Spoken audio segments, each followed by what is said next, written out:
There are currently billions of people in underdeveloped countries experiencing hardship and suffering. Many have difficulty accessing food, education, and other living necessities. I believe globalization, the growing interdependence of world economies, cultures, and populations, could help improve their conditions while also lowering costs and improving lifestyles for those in developed countries. Globalization is becoming a key issue in national conversations, as you can see above, as the Trump administration's America First policies works to establish tariffs, limit immigration, and discourage foreign commerce. Additionally, Elon Musk's Doge has taken steps to reduce outside interaction by implementing vast cuts to USAID, the United States Agency for International Development, an organization that previously helped those in poverty in underdeveloped countries.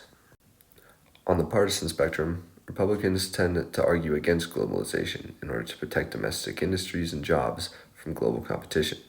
On the other hand, most Democrats advocate for globalization because they believe it will lead to greater economic efficiency and innovation throughout the world. Historically, fewer trade restrictions and greater cooperation between nations has created better conditions for citizens. The International Monetary Institute conducted a study on developing nations after World War II, when many international trade restrictions were eliminated. The study concluded that countries that have opened up to the rest of the world have done better than those that haven't. In fact, there weren't any successful cases of fast-growing countries that followed protectionist policies, that is, tariffs and embargoes. There's no evidence to suggest that the future should be any different. And globalization doesn't just help weaker countries, but also contributes to economic growth in fully developed countries like the United States and England. Many American citizens are opposed to globalization's effects because they believe outsourcing production jobs to other countries impoverishes America's local communities. In reality, though, Deirdre McCloskey, professor of economics, explains that outsourcing production jobs opens up space for more technical and high-paying jobs, allowing Americans to prosper. This process happens all the time. It's not new. Old companies go out of business and they're replaced by new companies. It's not necessarily a bad thing, it just means that we're developing and innovating. When production is transferred to a place where it can be most effectively implemented, the product actually becomes cheaper and more accessible for consumers across the world. For example, if trade restrictions on mangoes were limited and everybody paid roughly the same price for them, then most mangoes would come from where they're best and most cheaply grown.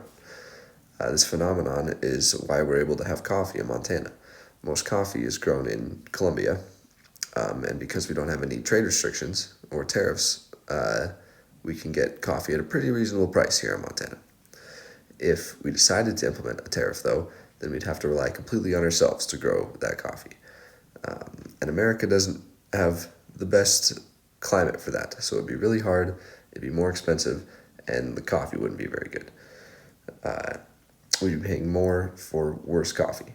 With globalization and completely free trade, everybody pays the best price for the best quality of product, no matter where you're at. And this applies for almost all products, and further explains how globalization would be beneficial for the common person. Attempting to stop globalization by implementing tariffs and trade restrictions does nothing but cause financial hardship and delay the inevitable. Instead, advocating for free trade and global economic cooperation will help hasten positive effects and hopefully contribute to a more equitable, efficient, and safe world.